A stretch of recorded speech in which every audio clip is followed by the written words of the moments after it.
It's been an interesting few years, let's be really honest about that. I think particularly with Lone Star Kingwood, we've been impacted since Harvey, essentially, so fall of 17. I was relating to some of our actors last night after rehearsal that it has been since the spring of 17 that the theater has had a regular semester of activity in the building. And it's hard to believe that it's been 5 years, essentially, in the making.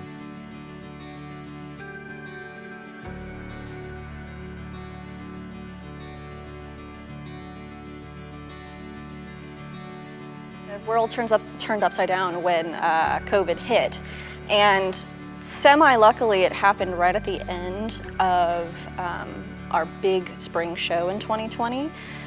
We just finished competition, went to spring break, and as you know, boom, COVID. And we had no idea how long it was going to last, whatever. We canceled all the shows kind of in the summer, end of spring semester, summer.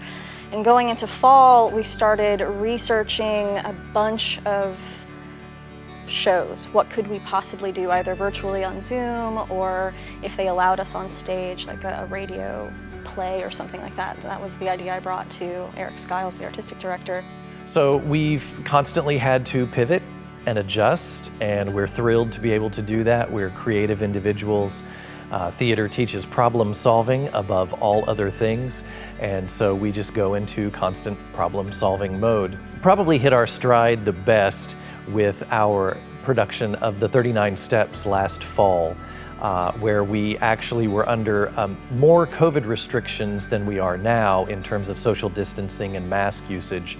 So we pitched to the administration that we were going to put these 5 actors literally into little action figure boxes, is what we called them. So we built boxes for these actors, and we put them inside and mic'd them and created this sort of new version of a radio show, which felt like each actor was actually in their own little individual recording studio. We ended up being allowed to, with a lot of back and forth of bringing a show on stage, but keeping the actors and crew as safe as possible. We went with a 1930s feel. I decided that each of the actors would be a radio star from that time period, and to keep the 5 actors safe, I designed individual little boxes to keep everyone separated and gave it a 1930s kind of flair, and it went really well. That was part of Callie Vlahos's brilliant scenic design for the show. She was also directing it, and I was just sort of watching over as producer and getting to costume it. And then the beautiful videography really made the region take notice, because we submitted that production to our Kennedy Center Region Festival, and that show was picked to be shown at the region, which was a first for us. And so talk about a collaborative effort from a lot of people to make what could have been an unfortunate situation into now what has turned into an award-winning situation for the theater department. The next show we did was Zoom. It was good. It was a very new experience. I just kind of dealt with sound and helped individual actors at home virtually with their lighting. We learned a lot of lessons from that, and then as COVID continued to shift, we were able to bring live actors back onto the stage and onto sets. Still not allowed to have a live audience, so we're eagerly awaiting that, hopefully coming in spring of 22. And then coming into this year, we just took a gamble. I designed a set. We went with scheduling radio plays that could have audiences in the space, and we can't. But we are allowed to have actors on stage bouncing around a little bit, keeping some social distancing rules intact, but still maintaining their separate spaces by having a more natural feel. The past production we just finished was Twisted Tales of Poe, and that is also going to be entered into the Kennedy Center American College Theater Festival. I think the challenge for any actor in this profession of live theater specifically was, how do I maintain some sort of gainful career during the entire pandemic shutdown? Radio plays lent themselves very well to this process because the voice and the actor are intrinsically the same thing. And we get examples of that from our animated movies and shows where famous actors are voicing these characters. So it was a really easy thing to show our actors, but a little bit harder for them to emulate. When you've got a big fancy show with costumes, lighting, scenery, choreography, music, what have you, a lot of that feeds into the actor's imagination. And so just to put an actor in front of a microphone, it takes them a minute to adapt to that process.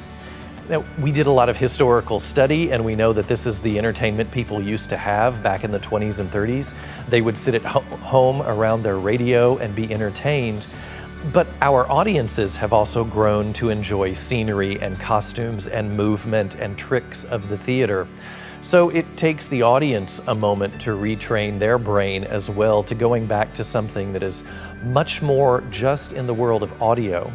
Now, we were always able to film those, and through special licensing, we were able to stream those out to the public.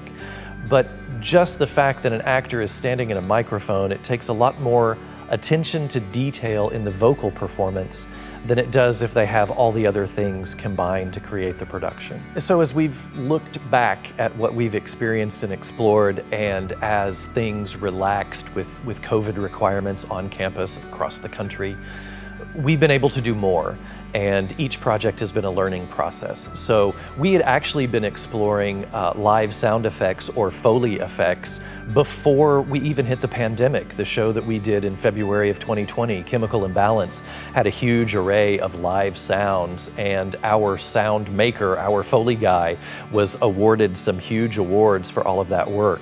And so we've brought that back for these two productions, Twisted Tales and Magi, really wanting to make it look like it was a radio studio during that time period where people would walk in, these professional actors with a script in hand. They might have had 2 rehearsals, or maybe they're just doing it off the cuff. And that makes it very exciting for our actors to experience a totally different process. I think when it comes from a design standpoint, because I'm not going to talk about individual shows, I think this one, this combination of Twisted Tales of Poe and Gift of Magi is my favorite of the 3 on-stage ones anyway, because the set was allowed to move back into the theatrical realm as opposed to like a full stage environment, as opposed to individual actor spaces and those individual boxes. It was fun. It was a really fun thing to design for 39 Steps, and it took a second to wrap my brain around how to do it and light those boxes so as to not create any glare on the plexiglass. This, I feel like this set for the Lone Star College-Kingwood Radio Theater, it came out beautifully, and it sets the tone really well, I think, visually. And it's multi-purpose because it's that radio theater. We can do 2 completely different shows on this one space, on this one stage. I've always told my acting students that the fundamentals of acting are the same no matter what you're doing. And I think all of the COVID experiences have really reinforced that for me.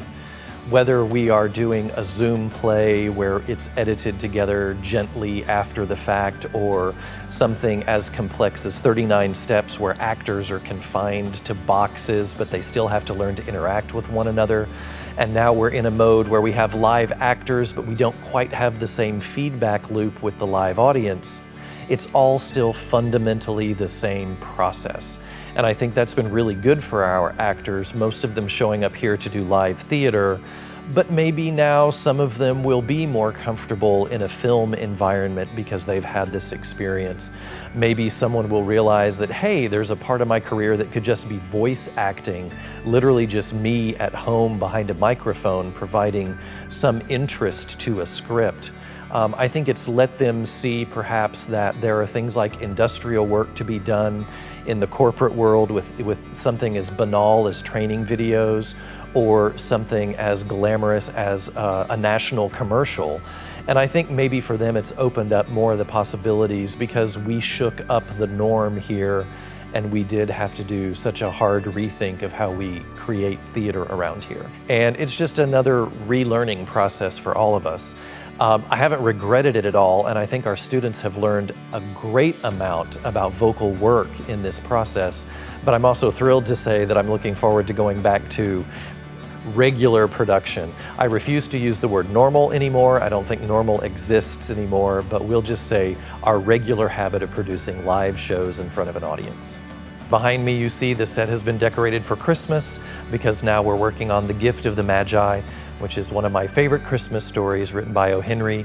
And this one is adapted by Robert Cooner, a playwright out of California, and I believe this will be the inaugural performance of his adaptation of the show. Gift of the Magi is going to be streaming through YouTube December 8th, and it will premiere at 7:30 that evening, and it's going to be available on demand all the way through Sunday night, December 12th at midnight.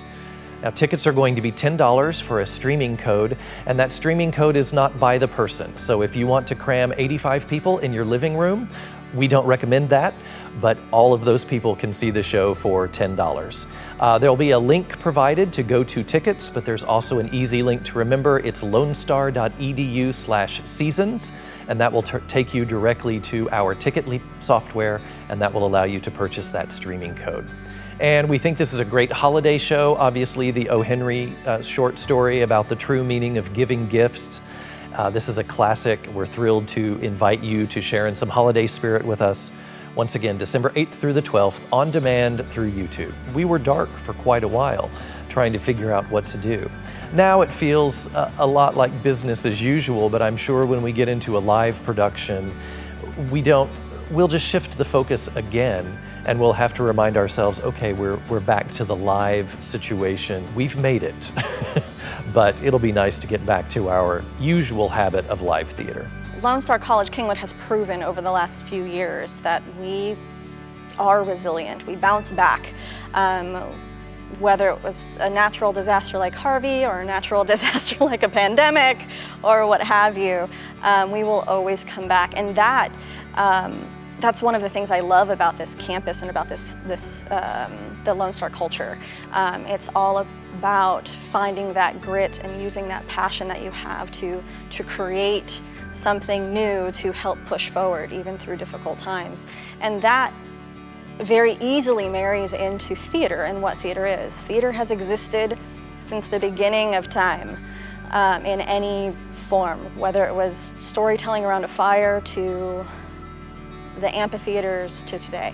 It's all about moving forward and pushing forward. And one of the main things I learned in my theater history courses, was innovative theater always reflects the time that it's being done, whether it's being written or designed or performed or conceptualized. It's always reflecting what's happening on the outside from a socio-political, all of the different things. That's what we're here for. We're here to show and further emphasize the culture of the surroundings. And I believe that our department, our students, our faculty, our staff have really shown that we are resilient and that we will push forward and thrive.